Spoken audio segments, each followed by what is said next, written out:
I'm going to start by playing a video out of Canada that I think quite clearly describes the two sides of this coin that I'm busy describing to you in a second.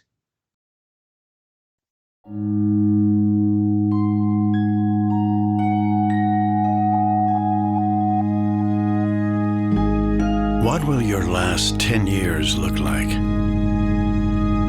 Will you be quick enough for a game of tag with your grandchild? Strong enough to embrace every moment?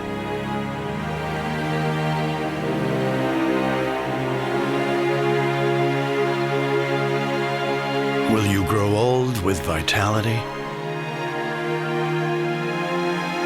Or get old with disease?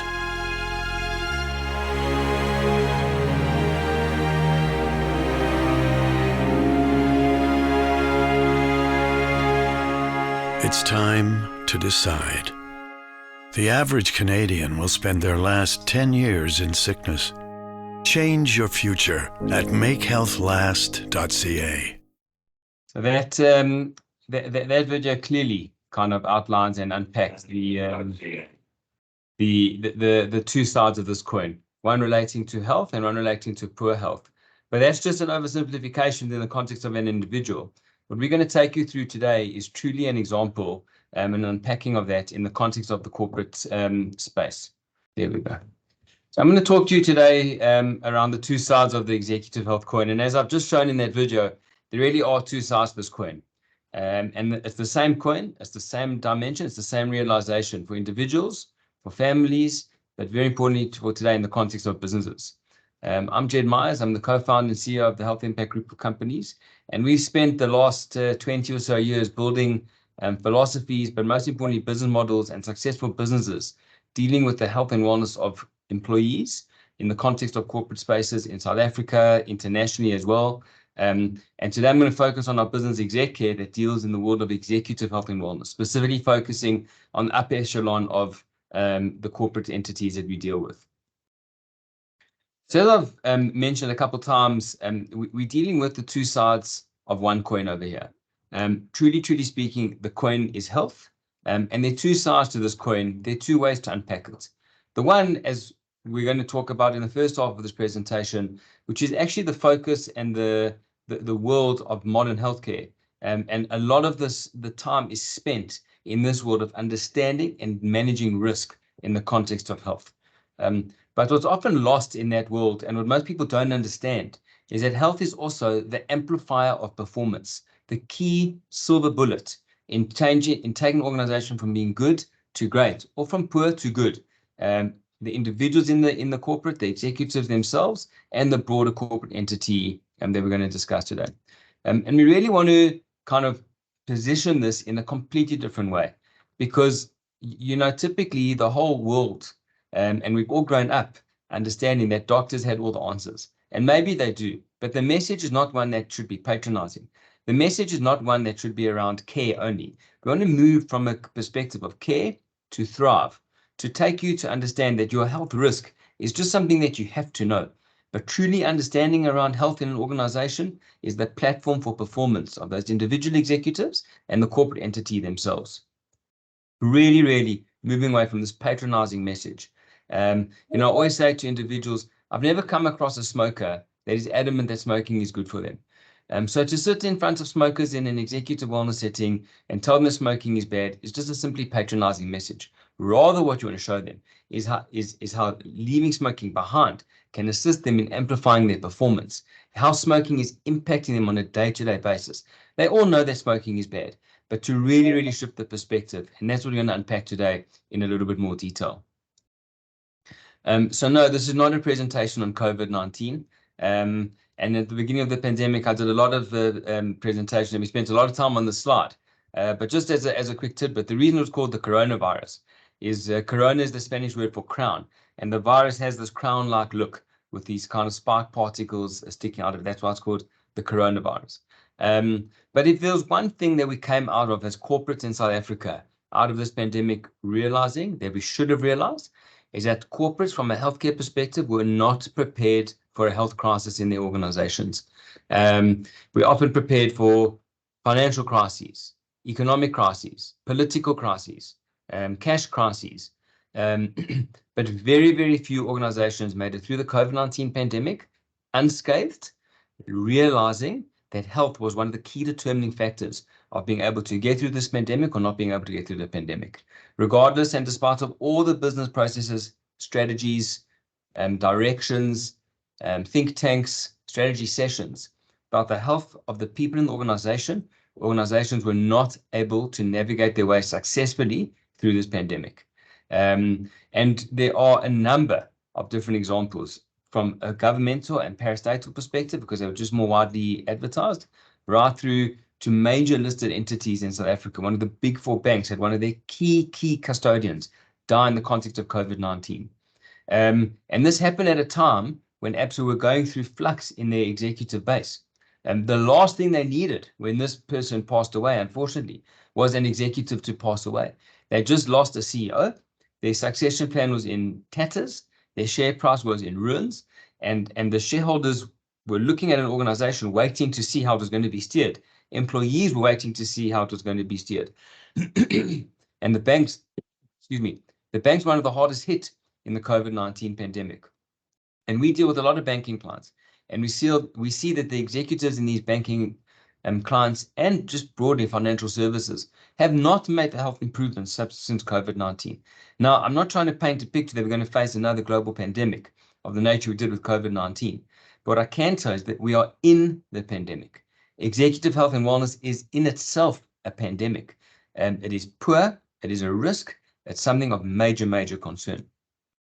This was a tragic loss. I remember Jackson Mthembu really standing at the forefront next to Ramaphosa right at the beginning of the pandemic, showing everybody how we're going to go ahead as a country, as an entity fighting this pandemic in Africa. And I remember sitting there early in 2020, and we had businesses internationally. We saw what was happening overseas, and most people in South Africa were really worried around COVID-19 as infectious disease process coming into South Africa.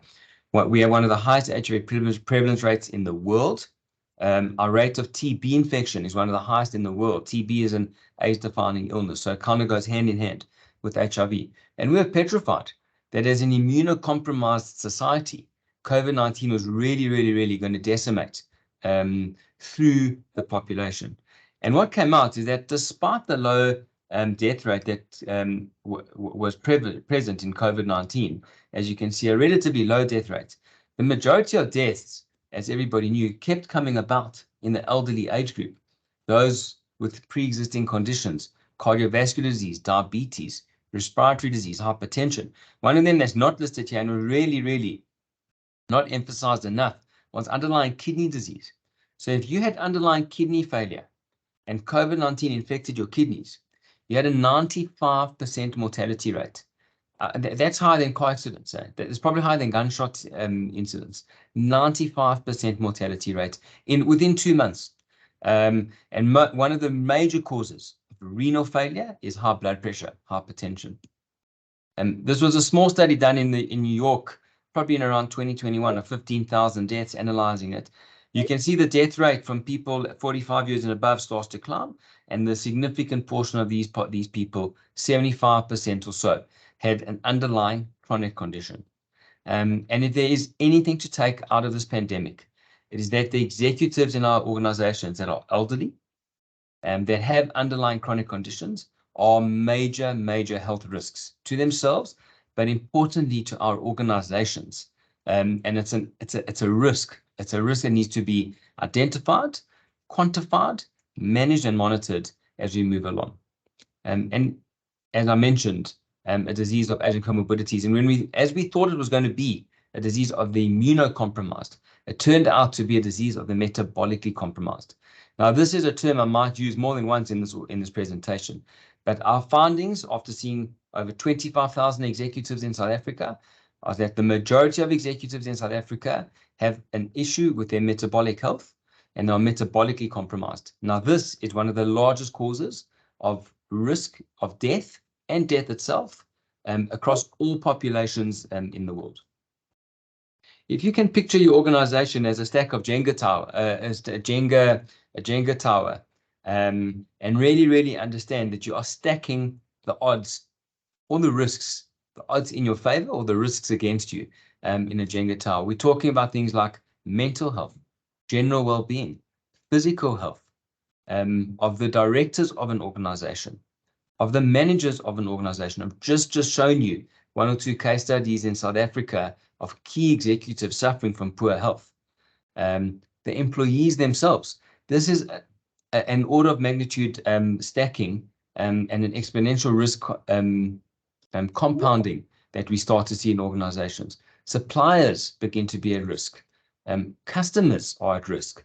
It's quite unsettling if you see what's gone on in the banking sector in many of these organizations internationally, to think that the executives in charge of your financial future, the organizations you've entrusted with your financial security, the executives themselves are at risk.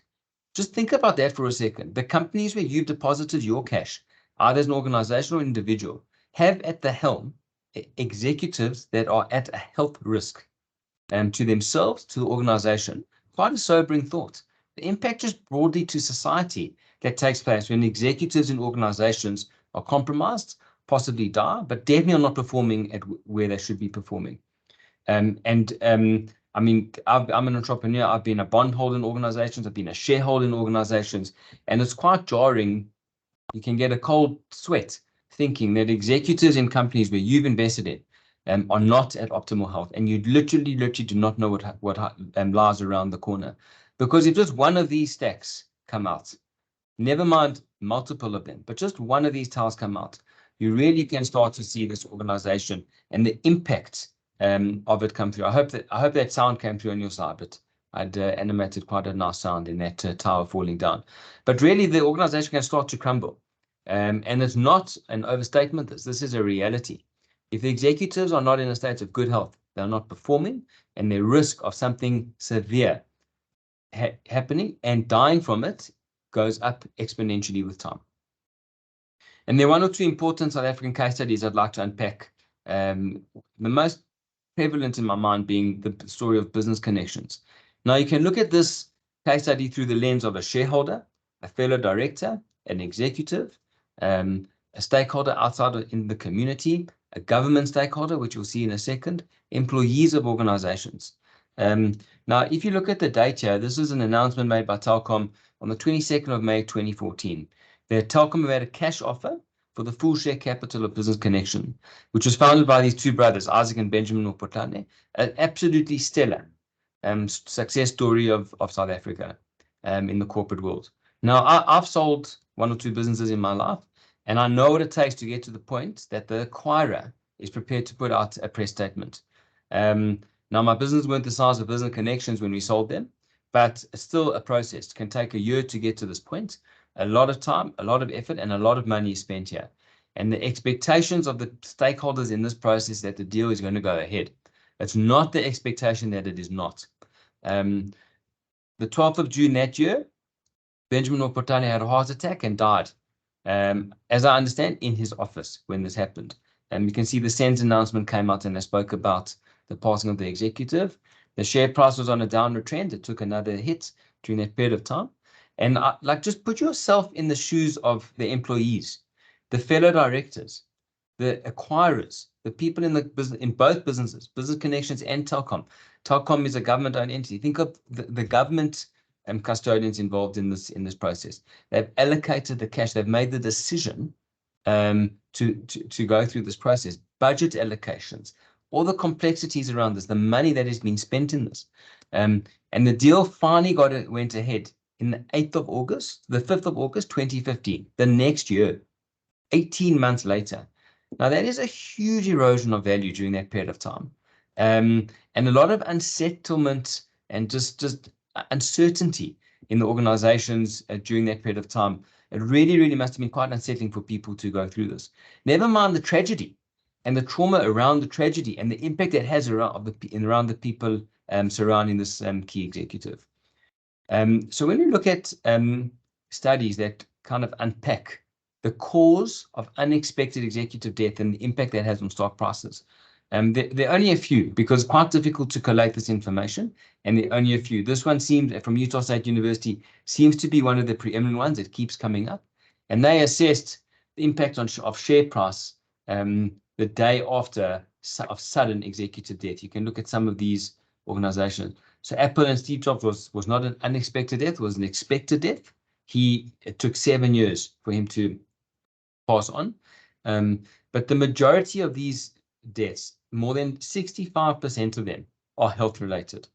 Now, that should be a crazy, crazy statistic to come up in people's head, because the majority of people, of organizations, have policies like the best one I like is that you shouldn't have two executives flying on the same airplane at the same time. It used to be because it was for two reasons. It used to be, one, that you didn't want the executives to be out of action for that period of time while they're on the plane. But that's been taken out because on most international flights, you can get Wi-Fi. You can work absolutely perfectly. I can validate that. But the other reason is that if two executives died at the same time, then there's a massive impact on the organization.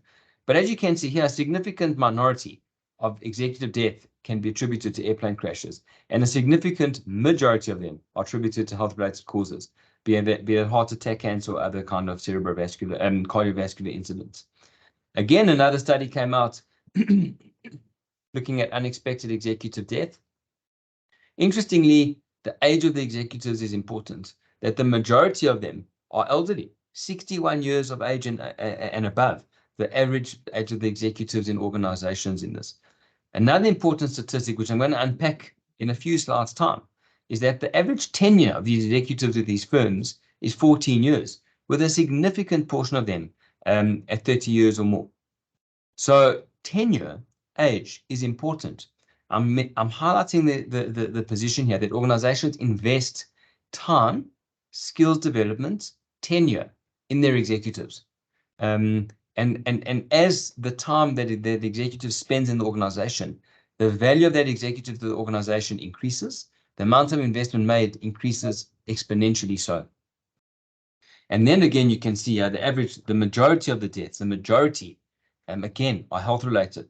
It says here about 43% of them are unknown, but I truly, truly believe that in that unknown section, the majority of them are health related. Interestingly, a high proportion of suicide is being reported to these executives. And we saw this coming out of the COVID-19 pandemic. The increase in mental health was significant. And many of the organizations we're dealing with, their numbers of suicide have gone up significantly. It's anecdotal because we don't manage the suicide incidents. We're managing the health of the executives. But the anecdotal feedback we've got is that suicides have gone up significantly. Above 10 suicides in some organizations that we're dealing with in the executives. Now, that is only a focus on death for the time being. The discussion around risk on health is not only around death. Importantly, this is the message that is so patronizing to people. People know that if you have high cholesterol, high blood pressure, you're at risk of having a heart attack and a stroke. People know this. I don't think organizations understand the prevalence of this in their companies. And I'm not going to unpack prevalence today, because we do this with the individual organizations we deal with. But the other side of risk, before I get the other side of the coin, the other side of risk is that if these executives are in the organization and they are sick, the impact on their productivity and their performance is exponential. This is a graph from an American Actuarial Society showing on the x-axis the number of health risks. It's irrelevant if they're modifiable or non-modifiable, but just to explain it, a modifiable risk factor is something like lifestyle, smoking. A non-modifiable risk factor are genetics, age, gender, race, family history, etc., etc. Now, most organizations we start to engage with initially focus on this red line, which is absenteeism. And that's quite a clear line, and you can see that the majority of the more health risks you have, the more days sick you're going to take out of work. There's an impact on acute illness like influenza, gastroenteritis, pneumonia, these kind of things. But also just generally, people are more unwell the more health risks they have. Now, it's not inconceivable to have 9 health risks. You can have a positive family history. You can have your race and your gender act against you, and your age. I'm already on 4. If you smoke, you don't exercise, you eat poorly, I'm already on 7. I haven't even got to the fact that you might have high blood pressure, high cholesterol, high insulin levels and high glucose levels. So it's very easy to go above 9, above 10. Now, if you're looking at an executive with 7 to 9, the impact on their productivity, as you can see by this exponential graph, that's a straight exponential graph, is between 15 to 30%. Now, that means if they work for 10 hours, they're only productive for 7. Just think of this for a second. You have executives in your organization that are working a full day, a full month, a full year, and they're only productive for 70% of it. The impact on their productivity can be north of 30%. Now, that's a scary thought. This typically manifests in all executives that have sugar imbalances and they feel very, very sluggish in the afternoon, at 3 in the afternoon. And I always say to them, that is not okay. You cannot be an executive in an organization and not be productive from 3 in the afternoon, because your health is a risk factor and is holding you back. What we see in some of our data, and this is a bit outdated, but we see a 50% impact on a 50% increase in productivity impact in executives that are obese versus their normal weight custodians. And I can categorically tell you that in the statistics we see in organizations, the majority of executives we see are overweight or obese. We see a 5 times increase in lost productivity to executives that are inactive versus those that exercise regularly. And I'm not talking about running the comrades and doing Ironman. I'm discussing executives that just exercise 3 to 4 times a week. Their productivity is exponentially increased relative to their sedentary counterparts. And this is a fascinating world of exercise. And in a future webinar, we can unpack the health risk associated with exercise. And if you go from being sedentary to moderately active, and be below average fit, but you're not sedentary anymore, your risk of death reduces by 5. By 5. So take a sedentary executive and the same executive 1 month later on exercise, regular exercise, his hazard ratio of death has reduced by a multiple of 5. Now, we don't have medicine that can give you an increase in efficacy of 5. Alcohol consumption, we see significantly lost productivity in executives that binge drink. Smoking, we see a huge loss of productivity in smokers. Now, this is not time away from desk. This is reported impact on productivity through a questionnaire that's been internationally validated. Even more so, what we see is an overlap of health risks with smokers. We see the only inverse paradigm we see is smokers have a lower incidence of obesity versus their counterparts. And we think that's because when people stop smoking, appetite is one of the coping mechanisms. But we see significantly higher stress in smokers against non-smokers. So many executives, people that smoke, are saying that smoking is a stress reliever for them. That's not the statistics and the data we see. Smoking is not a stress reliever. If anything, it's a stress accelerant. We see a 4 times increase in the number of executives that binge drink in smoking executives and non-smoking executives. And we see a significantly lower portion of exercise in those that smoke versus those that don't smoke. But even more scary is not only do smokers have lost productivity against their non-smoking counterparts, and not only do they have increased incidence of stress, binge drinking, and lack of exercise, but the more cigarettes the smokers smoke, the greater their loss of productivity. Again, not time away from desk, just impact on productivity. Smoking impacts mental acuity, physical health, a range of different health consequences and sequelae. Before we get to death, which is the typical discussion around smoking, the message here is that smoking and poor health impact productivity in executives while they're alive, while they're dealing with the illness, or while they are unaware that they have the illnesses that I'm just described now. And the ultimate question to pose, and I'm posing this to the custodians in the organization, I'm posing this to you as executives yourselves, is are you aware of the health risks that you have in your personal life, in your family, but important in the context of this webinar, are you aware of the health risks inherent in your organization? Do you know what is waiting around the corner? Because I can categorically tell you that this is a ticking time bomb. More than one organization, we've gone through a portion of the executives.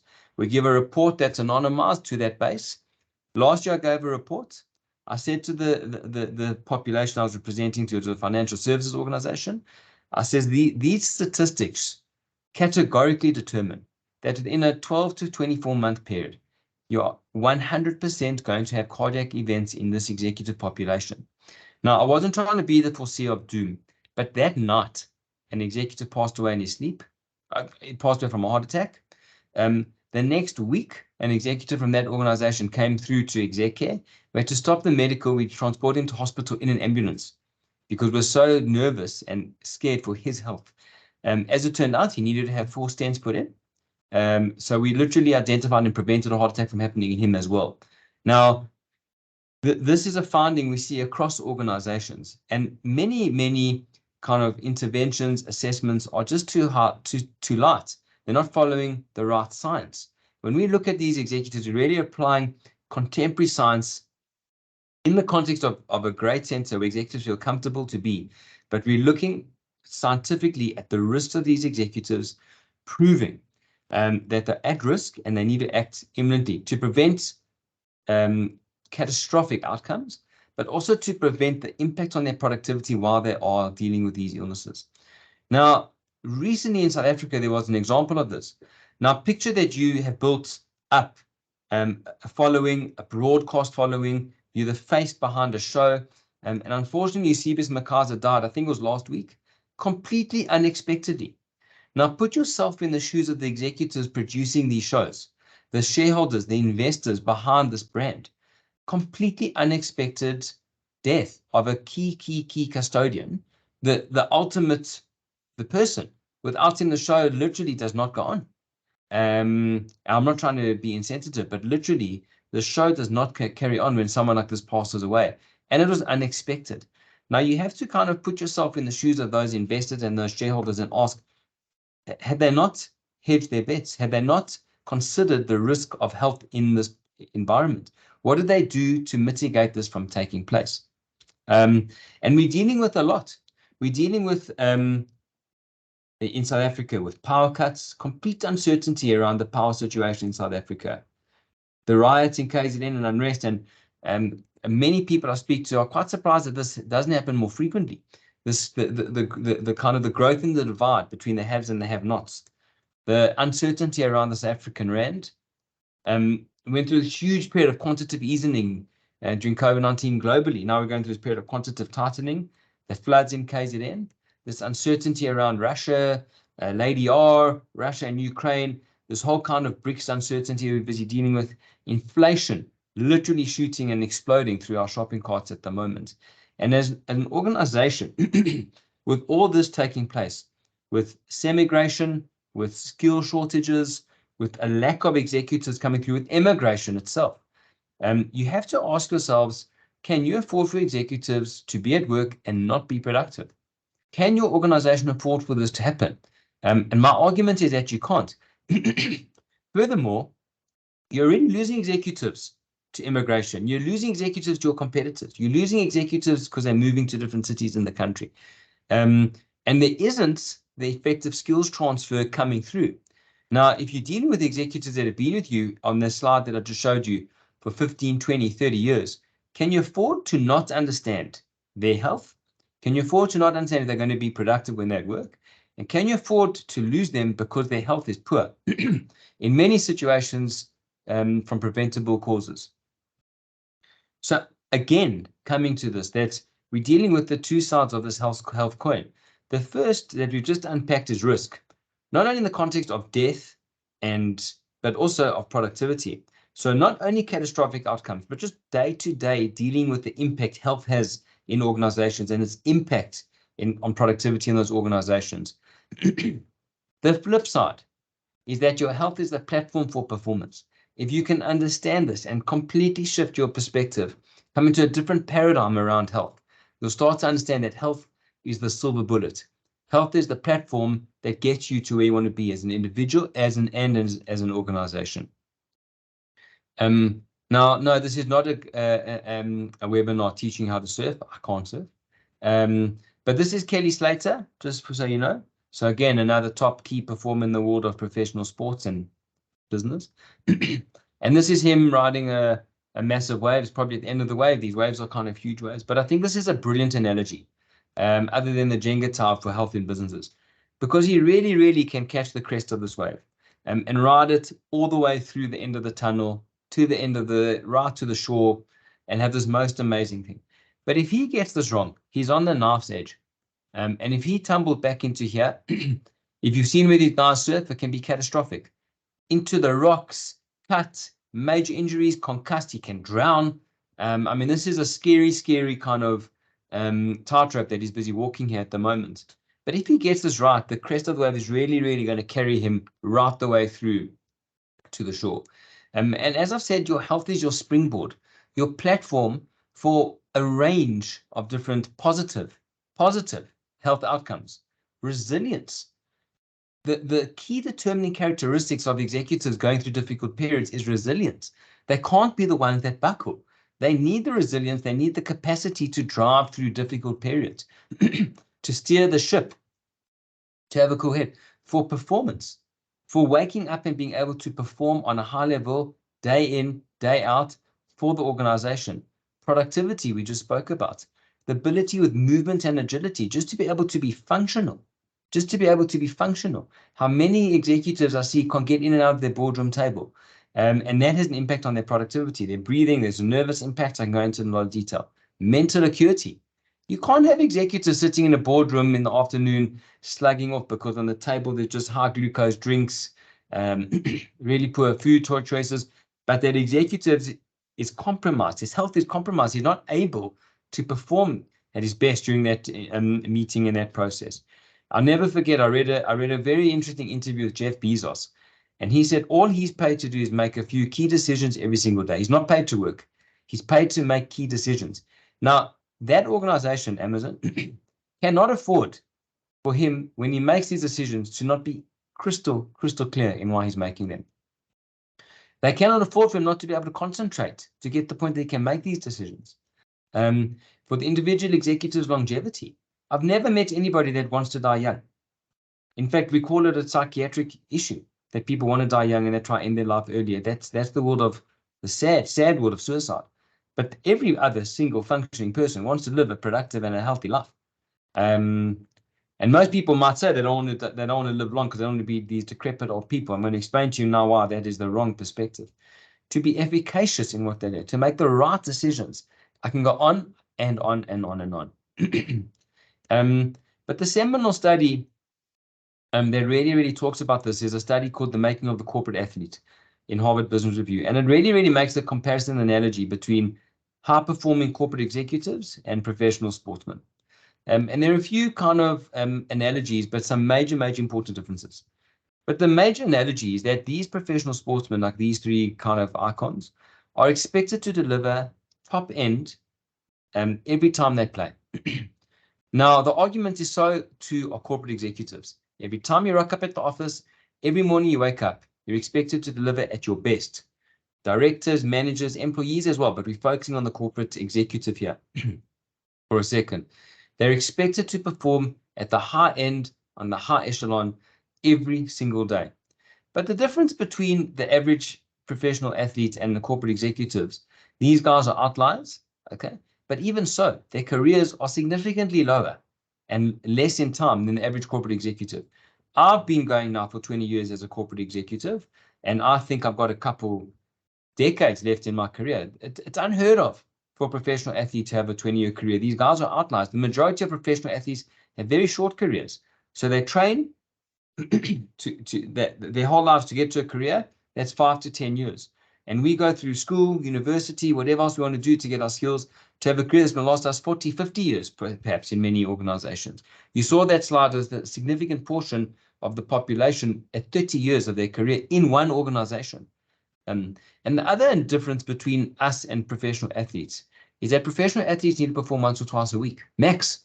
I talked to people like Usain Bolt. How many times did you see Usain Bolt race? You could probably count them on one hand. But us as corporate executives have to perform every single day.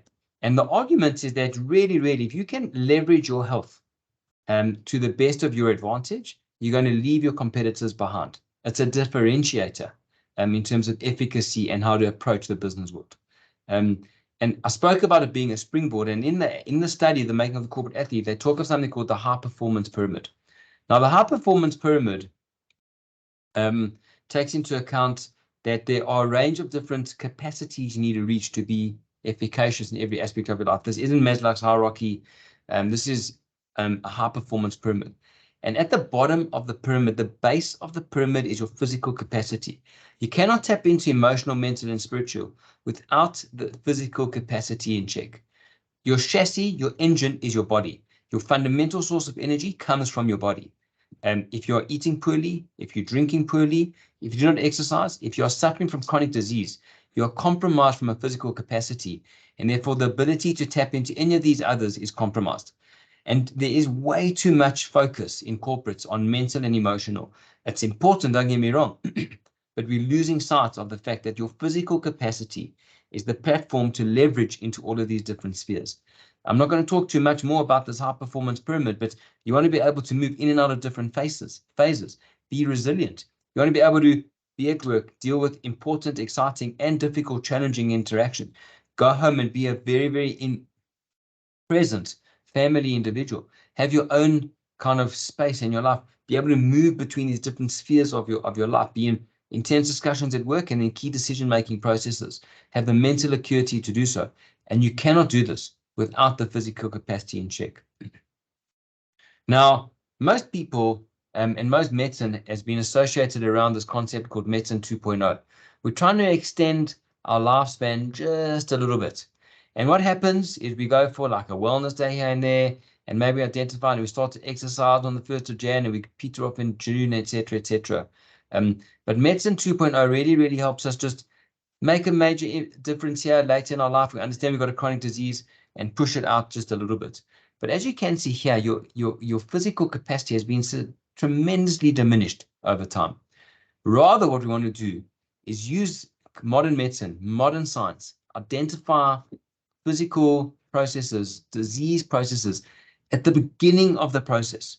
Many people discuss preventative health and wellness, but what they're doing is they're preventing complications. We want to look and understand the stuff right from the beginning. If you're speaking to clinical professionals and they're talking to you about total cholesterol, LDL and HDL, and that's all they're discussing, they're sitting in this world of medicine 2.0. Medicine 3.0 in the world of lipograms talks about triglycerides, remnant cholesterol, triglyceride HDL ratio, hyperinsulinemia, uric acid, glucose metabolism, all in the same process, all in the same kind of cycle. And we want to push this process out. I have to give credit to Peter Thier. This is a fantastic book you want to read, and this graph is from that book. But he's talking about really, really moving away from medicine 2.0 and focusing our time on pushing out health span. As you can see here, you can keep your health. You are going to deteriorate and everybody's going to die. But you want this to happen as late as possible, because you don't only want years on your life, you want healthy years in your life. You want life in your years. And in the corporate entity, I argue, in the corporate context, I argue that lifespan can be considered tenure and health span can be considered productivity and efficacy. How productive can your executives be for how long? Are you one of the organizations that is just ticking the box and watching your executives be in your organization? The longer they're there, the less productive they are. Are you one of the organizations that really, really pushes your executives' productivity for long? And when they get to this point and they start to deteriorate, it's almost at the end of their life. You can see the end of their tenure in organization, but you can see the deterioration happens very, very late, rapidly, and then individuals die. The argument of Peter Thier is that you want to have health in your years, and when you start to deteriorate, you want it to be rapid. You don't want to have these prolonged journeys into death. I witnessed this with one of my grandparents recently, that for about 10, 15 years, she just deteriorated. She was unproductive for 10 to 15 years of her life. That's terrible. She wanted to pass away earlier, but she just couldn't. What you rather want to do is be productive right up until the end. And you want the executives in your organization to be productive. You don't want to take it as okay, the fact that you've got poor, healthy executives. Speak to so many organizations that ask me to engage the executives directly to try to trigger the behavior change in these executives, because they can see this happening. They see the executives' productivity starting to peter off significantly earlier than it should be. And just back to this high performance pyramid, without an efficacious physical capacity, a solid chassis with good cardiovascular energy, with good musculoskeletal health, hormonal health, metabolic health, mitochondrial health. These are all subjects we can unpack. These are all subjects to identify when executives come through to exec care. And we do it in the context of a very, very actualizing high-level, world-class, high-touch space. But we apply proper science to make executives understand, give them the sense that their physical capacity is the platform for them to perform. And the change we see in the executives is inspirational, because they're then truly able to tap into these different spheres. How many people you know that have been through a significant period of health improvement, weight loss, exercise, they feel better, they look better, they are better, they're able to perform better in all spheres of their life, work, family, personal, society. Can you imagine the impact this can have in your organization if you really, really grasp this principle? And this is such an important part of how we get executives into exec care, because we're now not using this patronizing perspective. We're not telling them that they need to be healthy, they need to stop smoking because it's bad for their health and they're going to have a heart attack. We do tell them that it's critical. We have to understand the risk, but the takeout message, the key take-home value, is to let them see through the looking glass, to see the perspective, the clarification that health is the amplifier of their performance, and to extrapolate this into the corporate, and that the health of your executive population is the key determining factor in your success. Because during COVID-19, all the organizations that suffered from the health of their executives did so because these executives were already compromised. Those that were, I had COVID-19, I was infected. Over the 10-day period, I think I had symptoms for about 1 hour. Whereas colleagues I know, same age as me, were hospitalized, sick for 2-3 months, suffering now from long COVID. Now, if that wasn't the trigger for organizations to really, really see that health can be a differentiator, a key determining factor in the performance of the executives and the organization, I think it's a lost opportunity. My positioning to you is to take executive health as this platform in your organization, the unmeasured, the unsighted risk, understand the risk, and convert this into a performance amplifier, to an opportunity for your executives and your organization to thrive. I'm going to take any questions. I'm going to stop sharing my screen. So sorry, if you do have any questions, you can ask. I'm going to wait 2 seconds. One or two are coming through already, and we had 1 or 2 sent earlier in the day. Let's just have a look here. Let's see. Right, well, this one's coming through. Let me ask 1 or 2 that came through early in the day. The one question that came through was, have you seen a rise and increase in mental health issues, psychiatric and otherwise, in the context of executive health and wellness? So the short answer to that question is yes, we definitely have. I'm assuming you're talking post the pandemic, but we 100% have seen a rise in mental health related issues in the context of the existing climate that we have. You know, if you're dealing with financial services executives, insurance-based executives, they're dealing with claims, first of all, business interruption claims, the claims from the riots, the claims from the floods, and the bad weather that happened, power cuts, etc., etc. Their kind of context and their requirements has gone up exponentially over time, as well as the fact that there's kind of some tightening in the credit world. So the stress, especially in the financial services sector, has been quite overwhelming to see. And that is the space where we're seeing the majority of executive suicide take place right now. But an important and kind of a tweak, a different perspective on that answer, is to consider that mental health and wellness and physical health and wellness are inextricably linked to each other. You cannot separate the two. So in the world of mental health management, if you're dealing with executives, individuals with poor physical health, poor cardiovascular health, poor glucose metabolism, etc., and they present with mental health issues, and you're unwilling, unprepared to deal with the physical health, you're not going to get the most optimum mental health outcomes, and vice versa. In fact, many of the obstacles that lead to physical healthy behavior change, exercise, nutrition, are mental in origin. So these two kind of go hand in hand with each other, and you really, really need to see them together. And I urge organizations to not see them as isolated from each other. So you can't think that you have a mental health program in your organization, you know, a typical EAP, and you've ticked the box for a couple of reasons. One, which I've just described, that these two are interrelated to each other. So you can't just have mental health and think you're really, really doing justice. But more importantly, in your executive population, executives are never going to engage a traditional EAP service. We've run EAP businesses locally and abroad for a long, long time. And the proportion of executives that engage for themselves, not referring subordinates into a program, but for executives to engage, is close to zero. Number one, the service is not designed for the executives. Number two, the executives are not going to engage that service. Just picture the CEOs of your businesses going through a mental health issue, picking up the phone and phoning a call center to deal with it. That's not what happens. But what does happen is when they come through to exec care and we're doing our integrated multidisciplinary assessment, these executives disclose what's going on, and we then start a mental health program wrapped into that context. Importantly, on the topic of mental health, one of our other businesses, OccuFit, is in the world of occupational health and safety. And in that business, importantly, we see mental health as a key critical occupational health risk. So kind of combined together with each other. I hope that answers that question. I don't know if anybody's asked any more questions in the meantime. Cool. I'll go back to the question that was sent earlier during the course of the day.